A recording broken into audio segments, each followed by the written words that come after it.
तो चलिए अब विधेयकों के अंतिम जो प्रकार है उसके बारे में बात करेंगे। तो विधेयकों का अंतिम जो प्रकार है वह संविधान संशोधन विधेयक। विधेयकों में हमने 4 प्रकार जाने थे। सबसे पहला साधारण विधेयक, साधारण विधेयक के बाद धन विधेयक, धन के बाद वित्त विधेयक और अंतिम संविधान संशोधन विधेयक। ठीक है, तो संविधान का संशोधन कैसे होगा, किस तरीके से होगा, इसके बारे में जानकारी है। तो कुछ पहले महत्वपूर्ण फैक्टों को जानिए। संविधान संशोधन विधेयक कहां प्रस्तुत किया जाता है, पहले ही क्वेश्चन। तो संविधान संशोधन विधेयक लोकसभा तथा राज्यसभा कहीं भी पेश किया जा सकता है। धन विधेयक एकमात्र ऐसा विधेयक है जो सिर्फ और सिर्फ लोकसभा में पेश किया जाता है। ठीक है, संविधान संशोधन विधेयक कहां पेश किया जाता है, लोकसभा में भी पेश कर सकते हैं और राज्यसभा में भी। फिर अगला पॉइंट, संविधान संशोधन विधेयक पर क्या राष्ट्रपति की पूर्व सहमति की आवश्यकता होती है? तो साहब नहीं होती। राष्ट्रपति की पूर्व सहमति की आवश्यकता संविधान संशोधन विधेयक पर नहीं होती। फिर अगला पॉइंट कि संविधान संशोधन जो विधेयक है क्या इस पर संयुक्त बैठक बुलाई जा सकती है क्या? संयुक्त बैठक इसके बाद वाले लेक्चर में हम जानेंगे। तो संविधान संशोधन विधेयक में संयुक्त बैठक नहीं बुलाई जा सकती। संयुक्त बैठक कब बुलाई जा सकती है? साधारण विधेयक में। संयुक्त बैठक कब बुलाई जाती है? साधारण बैठक, साधारण विधेयक में और वित्त विधेयक में। देखिए, धन विधेयक में भी संयुक्त बैठक नहीं बुलाई जा सकती। धन विधेयक में तो पूरा अधिकार लोकसभा को है। तो संविधान संशोधन विधेयक में क्या संयुक्त बैठक बुलाई जा सकती है? तो नहीं बुलाई जा सकती। अब इसके बाद ये पॉइंट से पहले आप देखिए कि संविधान संशोधन विधेयक को पास होने के लिए क्या आवश्यकताओं की जरूरत है। तो देखिए, संविधान संशोधन जो विधेयक है वो 2 प्रकार का होता है। पहले तो विधेयकों में 4 प्रकार हो गए, फिर इसमें भी ये 2 प्रकार का होता है। जैसे वित्त विधेयक 2 प्रकार का था, ऐसे संविधान संशोधन विधेयक 2 प्रकार का। कैसा?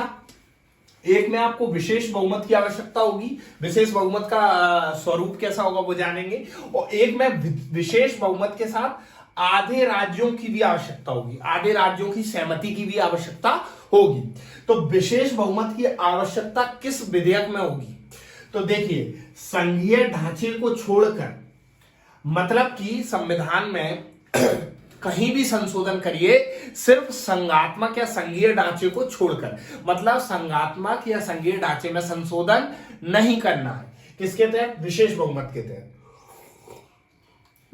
ये संविधान संशोधन विधेयक का आर्टिकल 368 में पढ़ना है। आर्टिकल 368। तो संघीय ढांचे को छोड़कर आप संविधान के किसी भी पोर्शन में संशोधन कीजिए तो विशेष बहुमत के आधार पर होगा।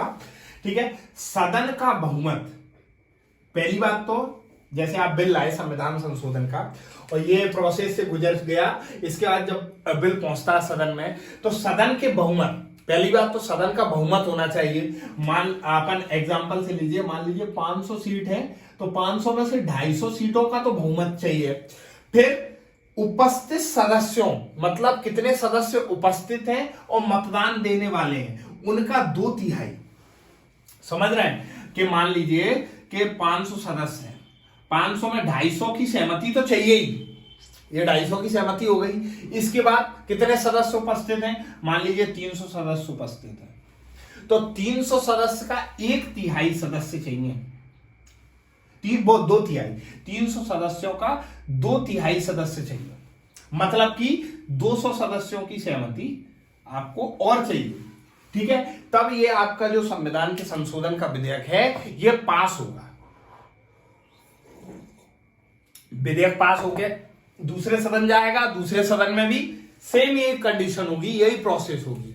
अगर दोनों सदनों से विधेयक पास हो जाता है तो विधेयक कहां जाएगा? राष्ट्रपति के पास। अब राष्ट्रपति संविधान संशोधन विधेयक के लिए सहमति देने के लिए बाध्य है। अनुच्छेद 24वें संविधान संशोधन 1971 में यह प्रावधान किया गया कि अगर संसद संविधान में संशोधन करके कोई विधेयक पास करती है तो राष्ट्रपति को उसमें सहमति देनी होगी। पूर्व सहमति से पेश नहीं हो रहा है, परंतु राष्ट्रपति को सहमति देनी होगी। तो इस तरीके से विशेष बहुमत का एक प्रकार समझते हैं।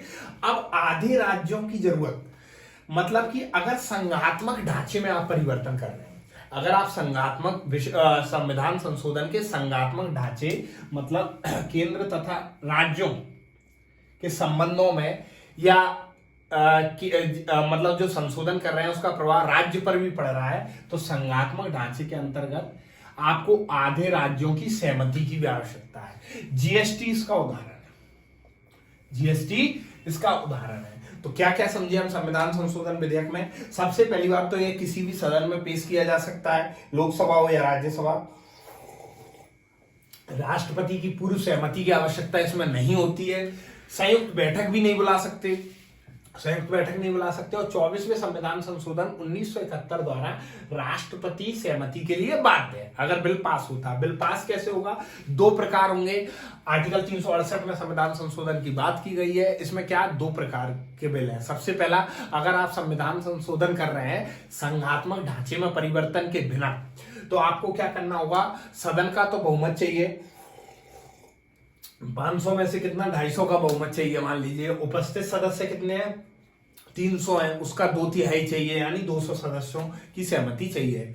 ठीक है। अगर आप संघात्मक ढांचे में परिवर्तन कर रहे हैं तो संघात्मक ढांचे में परिवर्तन के लिए आपको यह पूरी प्रक्रिया तो चाहिए, सदन का बहुमत, उपस्थित सदस्यों तथा मतदान करने वाले का 2/3, इसके साथ साथ आधे राज्यों की सहमति चाहिए, क्योंकि आपका जो संशोधन है वो कहीं ना कहीं भारत का जो संघात्मक ढांचा है, जो राज्य हैं उनको प्रभावित कर रहा है। इसलिए उनकी सहमति के बिना आप यह विधेयक को पास नहीं करेंगे।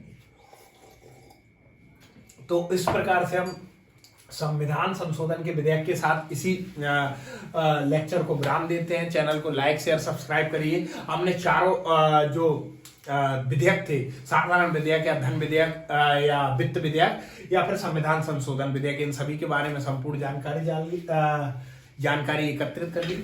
चलिए मिलते हैं अगले लेक्चर में।